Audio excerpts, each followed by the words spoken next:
బిడ్డలందరూ వినగల చెవి, గ్రహింపగల ఆత్మ ప్రతి ఒక్క బిడ్డకు మీరు దయచేయమని, ఈ కూడిక ప్రారంభం నుండి ముగింపు వరకు మీరు రెక్కల చాటున భద్రపరచమని నజరేయుడైన యేసుక్రీస్తు నామములో నేను మిక్కిలిగా వినయంతో అడిగి వేడుకొని ప్రార్థన చేయుచున్నాను తండ్రి, ఆమేన్. ఈ దినం మనము ఈ లోకంలో కొన్ని విషయాల గురించి మాట్లాడుకోవాలి. ఏంటంటే ఎక్కువగా మనము పరిశుద్ధ ఆదివారమును ఈ ఆదివారం నుండే స్టార్ట్ చేసుకుందాం. ఆదివారము ఎక్కడైనా సరే ఎక్కువ డబ్బులు ఇస్తున్నారంటే మనం ముందు ప్రార్థన విడిచిపెడతాం, అన్నీ విడిచిపెడతాం, ఆ పనులకు ముందు వెళ్తాం. ఈ లోకంలో ధనాన్ని, ఈ లోకంలో ఉన్న భోగభాగ్యాలని మనము ఆశించామనుకో, అవి ఏవి కూడా మనల్ని దేవుని రాజ్యానికి చేర్చవు. ఎందుకంటే మనము దేవుని రాజ్యంలో చేర్చబడాలి అంటే నామకార్థ క్రైస్తవులుగా మనం ఉండకూడదు. యథార్థ హృదయంతో మనము దేవుని సన్నిధిలో ఉండాలి. ఎందుకంటే ఈ లోకంలో ఉన్నదంతా శరీరాశ, నేత్రాశ, జీవపుడమ్ము, ఇవన్నీ మనల్ని నశింపచేసేది. కానీ చిరకాలము నిలిచేది దేవుని వాక్యము, దేవుని సన్నిధానం. మనము దేవుని వాక్యమును ప్రేమించాలి, వాక్యమును వెంబడించాలి, వాక్యములో నిలబడాలి, వాక్యమును మన హృదయమునకు హత్తుకోవాలి. ఎందుకంటే ఈ దినము కొంతమందిని మేము ముందుంచుతాం. ఎందుకంటే ఎక్కడికో వెళ్ళి ఏదో సంపాదించాలి. ఈ లోకంలో ఎక్కువగా లోకంలో సంపాదన కొరకు సంపాదించాలని ప్రాకులాడతాం. కానీ ఏది కూడా మనల్ని దేవుని రాజ్యానికి చేరదు. కొంతమంది భక్తులని ఈ దినము మీకు ఈ పరిశుద్ధ గ్రంథంలో నేను తెలియపరచాలనుకుంటున్నాను. మనం ఒకసారి చూడండి. లూకాసు వార్త. అసలు ఆయన భూమి మీద తన జీవితం ఎన్నో మార్లు మనం చదువుకొని ఉన్నాం. అయినా కానీ నాకు ఎందుకో ఈ వాక్యం చెప్పాలని ఒక ప్రేరేపణ వచ్చింది కాబట్టి నేను చెబుతున్నాను. లూకాసు వార్త 16వ అధ్యాయము 19 నుండి 21వ వచనం వరకు నేను చదువుతాను. అందరూ పరిశుద్ధ గ్రంథములు తీసి చూడండి. లూకాసు వార్త 16వ అధ్యాయము 19 నుండి 21వ వచనం వరకు నేను చదువుతాను. అందరూ చూడండి. ధనవంతుడు ఒకడుండెను. అతడు ఊదారంగు బట్టలను, సన్నపు నార వస్త్రములను ధరించుకొని ప్రతి దినము బహుగా సుఖపడుచుండువాడు. లాజరు అని ఒక దరిద్రుడుండెను. వాడు కురుపులతో నిండిన వాడై ధనవంతుని ఇంటి వాకిట పడియుండు. అతని బల్ల మీద నుండి పడు రొట్టె ముక్కలతో ఆకలి తీర్చుకొనగోరేను. అంతేకాక కుక్కలు వచ్చి వాని కురుపులు నాకెను. ఈ వృత్తాంతము మనము ఎన్నోసార్లు విని ఉంటాము. ధనవంతుడి గురించి. ధనవంతుడు భూమి మీద ఎంతో ఆస్తిని సంపాదించుకున్నాడు. శరీరాన్ని కోరికలను తీర్చుకున్నాడు. శరీరానికి కావాల్సినంత సమృద్ధిగా సంపాదించుకున్నాడు. కానీ ఆత్మకు సంబంధించింది ఏది సంపాదించుకోవాలా? శరీరానికి చక్కగా తినుము, త్రాగుము, సుఖించుము, తన శరీరాన్ని పోషించుకున్నాడు. తన శరీరానికి కావాల్సింది ఈ దినాలు అంతే ఉన్నారు కదా, సంపాదించుకోవటం, తినటం, ఇళ్ళల్లో ఉండటం. తింటూ మనం ఉదయం లేచిన దగ్గర నుండి ఏమి తిందుమా, ఏమి త్రాగుదమా, ఏమి ధరించుకుందామా, వాటి నిమిత్తమే మనం ప్రాకులాడుచున్నాం. కానీ మరి దేవుని ఆత్మను మనం బలపరుచుకున్నట్లా శరీరాన్నే బలపరుచుకుంటున్నాం, శరీరాన్నే సుఖపెట్టుకుంటున్నాం, దానికి కావాల్సినవన్నీ సమృద్ధిగా ఇస్తున్నాం. కానీ ఆత్మను మాత్రం మనము పట్టించుకోవట్లా. ఆత్మ మనం చనిపోతాం, మట్టి నుండి తీయబడ్డాం, తిరిగి మట్టిలోకి వెళ్ళిపోతాం. ఈ ఆత్మ దయచేస్తున్న దేవుని యొద్దకు వెళ్ళినప్పుడు ఒక దినము, తీర్పు దినం ఉంది. అది అందరూ కూడా జ్ఞాపకం ఉంచుకోవాలి. ఈ ధనవంతుడు ఈ భూమి మీద తనకిష్టమైన రీతిగా ఎంతో ధనాన్ని సంపాదించుకున్న, ఆ భూమి మీద అంత ధనవంతుడు కూడా ఉండడు. అంత చక్కని జీవితాన్ని జీవించాడు. ఒక దినము చనిపోయాడు. ఆ ఇంటి వాకిటంట లాజరు అని ఒక దరిద్రుడు ఉన్నాడంట. అతడు భూమి మీద శరీరాన్ని బలహీనపరుచుకున్నాడు, ఆత్మని సిద్ధపరుచుకున్నాడంట. ఎవరు? లాజరు. ధనవంతుడు శరీరాన్ని సుఖపెట్టుకున్నాడు, శరీరాన్ని పోషించుకున్నాడు, కానీ ఆత్మను మాత్రం పట్టించుకోవాలి. ఈ లాజరు శరీరాన్ని మరి బలహీనపరుచుకున్నాడు, ఆత్మను బలపరుచుకున్నాడు కాబట్టి వీరిద్దరూ చనిపోయి ఒక దినము దేవుని యొద్దకు వెళ్తారన్నమాట. వీరిద్దరు, ధనవంతుడు, దరిద్రుడు, ఇద్దరు వెళ్తారనమాట. వెళ్ళినప్పుడు ధనవంతుని జీవితం ఎలా ఉందో ఈ భూమి మీద మనము, ప్రియమైన సహోదరులారా, జ్ఞాపకం ఉంచుకోండి. ఎప్పుడు సంపాదించుకోవాలి, పనులు ఏదో లోకాశలను వెంబడించి ఏదో మనం చేయాలనుకుంటాం. కానీ అవి ఏవి కూడా మన కుటుంబంలోకి రావు. అవి ఏదైనా సరే శరీరాను కోరికలన్నీ చంపివేసుకొని మనము ఆత్మను జీవింపచేసుకునే వారమై ఉండాలన్నమాట. ఈ ధనవంతుడు ఎంతగానో సుఖభోగాలు అనుభవించాడు. ఒక దినము చనిపోయాడు. చనిపోయి ఎక్కడికి వెళ్ళాడో మనం చూడండి. 22వ వచనం. ఆ దరిద్రుడు చనిపోయి దేవదూతల చేత అబ్రహాము రొమ్మునకు ఆనుకొనుటకు కొనిపోబడెను. ధనవంతుడు కూడా చనిపోయి పాతి పెట్టబడెను. ఈ దరిద్రుడు లాజరు చనిపోయి అబ్రహాము రొమ్మున ఆనుకొనుటకు కొనిపోబోయాడంట. ఈ ధనవంతుడు కూడా చనిపోయి పాతి పెట్టబడ్డాడు. అప్పుడు అతడు ధనవంతుడు ఏం మాట్లాడుతున్నాడు చూడండి, 23వ వచనం.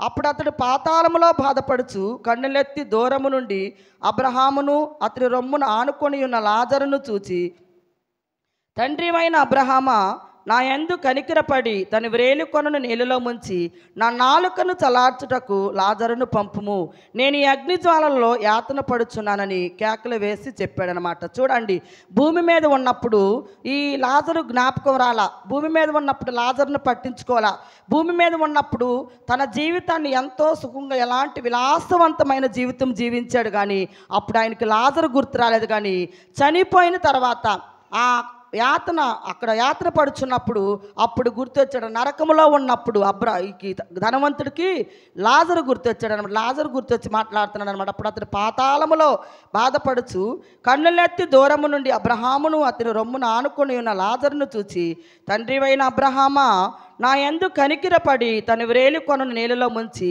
నా నాలుకను చల్లార్చుటకు లాజరును పంపుము, నేను ఈ అగ్నిజ్వాలలో యాతన పడుచున్నానని కేకలు వేసి చెప్పాడు.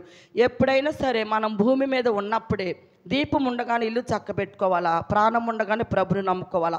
మనకు చక్కగా ఆరోగ్యం ఉన్నప్పుడు, కుటుంబం ఉన్నప్పుడు, అన్నీ సౌఖ్యంగా ఉన్నప్పుడు మనకు దేవుడు గుర్తుకు రాడు, దేవుని సన్నిధికి వెళ్ళము, దేవుణ్ణి జ్ఞాపకం చేసుకోము, అసలు ప్రార్థన అంటేనే అసహ్యించుకుంటాం. మన కష్టం వచ్చినప్పుడు, మనకు ఏదైనా దుఃఖం వచ్చినప్పుడు, బాధలు వచ్చినప్పుడు, కుటుంబంలో అనేక సమస్యలు వచ్చినప్పుడు అప్పుడు మనం దేవుని సన్నిధికి వెళ్ళి అప్పుడు దేవుని సేవకులని ప్రార్థన చేయమని అడుగుతాము, అప్పుడు దేవుని సన్నిధికి వెళ్తాం. అంతా పోయిన తర్వాత మనం దేవుని సన్నిధికి వెళ్ళి ప్రయోజనం ఏమీ లేదు. భూమి మీద ఉన్నప్పుడు ఆ ధనవంతుడు కొన్ని మాటలైనా సరే దేవుని మాటలు విని ఉన్నట్టుగా అయితే అంత పాతాళములో ఉండేవాడు కాదనమాట. కానీ ఆయన దేవుని మాటలు వినలేదు, దేవుని సన్నిధికి వెళ్ళలేదు, అసలు దేవుణ్ణే గుర్తించకుండా జీవించాడు. కాబట్టి ఆ జీవితం ఎంత వ్యర్థమైపోయిందో ప్రియమైన సహోదరి సహోదరులారా జ్ఞాపకం పెట్టుకోండి. ప్రార్థన, మన కుటుంబ ప్రార్థన కంపల్సరీగా మన కుటుంబంలో ఉండాలి. తెలిసి తెలియక లోకంలో కొన్ని దినాలు గడుపుతాం. ఇది మనుషులు శారీరకంగా కొన్ని విషయాలు మనకు తెలియనప్పుడు మనం లోకములో లోకానుసారమైన జీవితం జీవిస్తాం. కానీ తెలుసుకున్నప్పుడు, దేవుణ్ణి గుర్తెరిగినప్పుడు, సొంత రక్షకునిగా అంగీకరించిన తర్వాత మనం ఎప్పుడైనా సరే వెనుక తిరిగి చూడకూడదు. మనం వెనుక తిరిగి దేవుణ్ణి ఎప్పుడైనా సరే వెనుక తిరిగి చూసి, లోతు భార్య ఏమైపోయింది, ఉప్పు స్తంభం అయిపోయింది.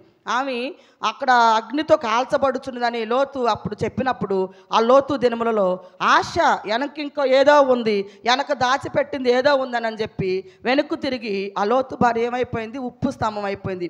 మనం కూడా ఒకసారి వెలిగింపబడి దేవుని వాక్యమును రుచి చూచి, పర సంబంధమైన వాక్యమును మనం రుచి చూచి మళ్ళా తిరిగి మనం అదే లోకంలోకి వచ్చామంటే మరలా వెలిగింపబడటం అసాధ్యము, పరిశుద్ధాన్ని పొందుకోవటం అంతకంటే అసాధ్యం. కాబట్టి మనం అందరము కూడా ఉన్న విశ్వాసాన్ని గట్టిగా చేపట్టుకొని దేవుణ్ణి సొంత రక్షకునిగా మన హృదయంలో చేర్చుకొని మనము ఆ విధంగా సాగిపోవాలి. ఇక్కడ ధనవంతుడు దరిద్రుడు చూడండి, భూమి మీద ఉన్నప్పుడు ధనవంతుడు మనం ఉంటాం, అన్ని సమృద్ధిగా ఉన్నాం అనుకో, దేవుణ్ణి గుర్తించము, దేవుని సన్నిధికి వెళ్ళము.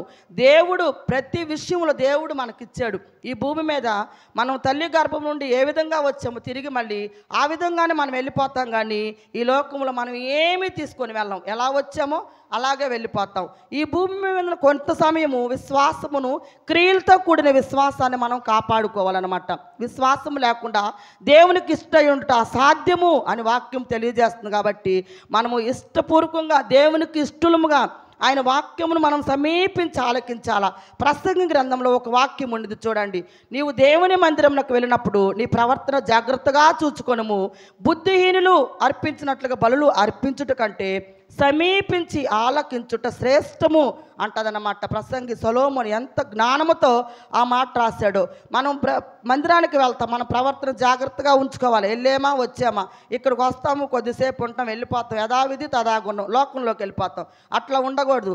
ఈ పరిశుద్ధ ఆదివారం ఏం వాక్యం విన్నాం, ఏమి మనతో దేవుడు మాట్లాడాడు, వాటిని మనం దినదినము నెమరవేసుకోవాలా. మళ్ళీ వచ్చే పరిశుద్ధ ఆదివారం వరకు ఈ ఆదివారం చెప్పిన వాక్యం మనం జ్ఞాపకం ఉంచుకోవాలా. జ్ఞాపకం ఉంచుకోగలిగితేనే, దినదినం ప్రార్థనలో అంశాలను బట్టి మనం చేసుకోగలిగితేనే దేవుడు మనల్ని చూస్తాడు. కానీ మనము విన్న వాక్యాన్ని విడిచిపెట్టి మనం ఏదో పైకి భక్తి గలవారమైన దాని శక్తిని ఆశ్రయించకపోతే అది వ్యర్థమేనమాట. భక్తి గలవారం ఉన్నట్టు మనుషులు కదా మనకు కనపడాల్సింది. మన రహస్యమందు చూసి మన దేవునికి కనపడాలి. మన హృదయం దేవుడు చూస్తూ ఉంటాడనమాట. ఈ లోకములో మనం ఏదో భక్తి గలవారమని నటించకూడదు. ఈ ధనవంతుడు తన ధనాన్ని బట్టి ఎంతో సంతోషించాడు, ఎంతో ఆనందించాడు.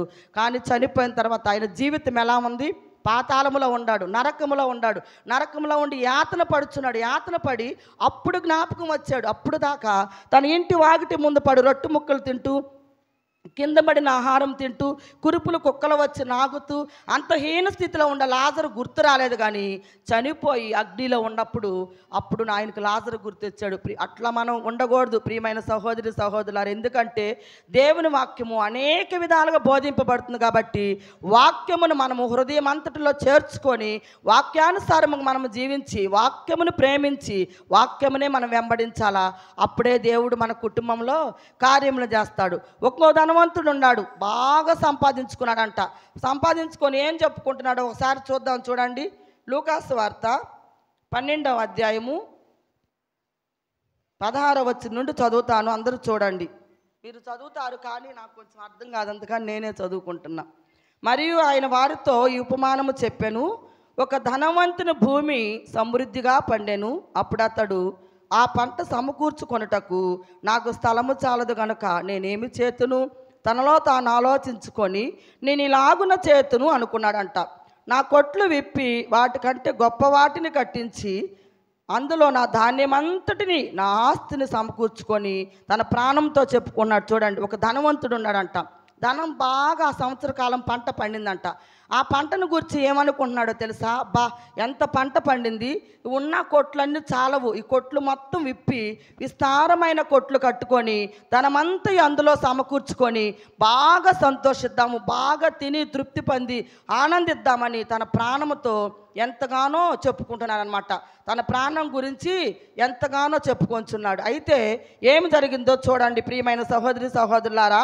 అతడు నా కొట్లు విప్పి వాటికంటే గొప్ప వాటిని కట్టించి అందులో నా ధాన్యమంతటిని, నా ఆస్తిని సమకూర్చుకొని ఇప్పుడు చూడండి తన ప్రాణంతో ఏం మాట్లాడుకుంటున్నాడు. నా ప్రాణముతో, ప్రాణమా, అనేక సంవత్సరములు విస్తారమైన ఆస్తి నీకు సమకూర్చబడి ఉన్నది, సుఖించుము, తినుము, త్రాగుము, సంతోషించుమని చెప్పుకుందామని అనుకోనేను. అంత చక్కగా చెప్పుకున్నాడు చూడు తన ప్రాణముతో. నా ప్రాణమా, అనేక సంవత్సరములు మీకు నేను సంపాదించి పెట్టి ఉన్నాను, వాటన్నిటి ఆస్తితో మీరు తినుము, త్రాగుము, సుఖించుము, సంతోషించమని తన ప్రాణముతో చెప్పుకోవాలని అతను ఎంతో ఆశపడ్డాడంట. ప్రియమైన సహోదరులారా, చూడండి మన ప్రాణం, ఇటు చూడండి అందరూ, ఇటువైపు చూడాలి. వాక్యం చెప్పేటప్పుడు ఇటువైపు చూడండి, తర్వాత చూడొచ్చు, ఇటు చూడండి.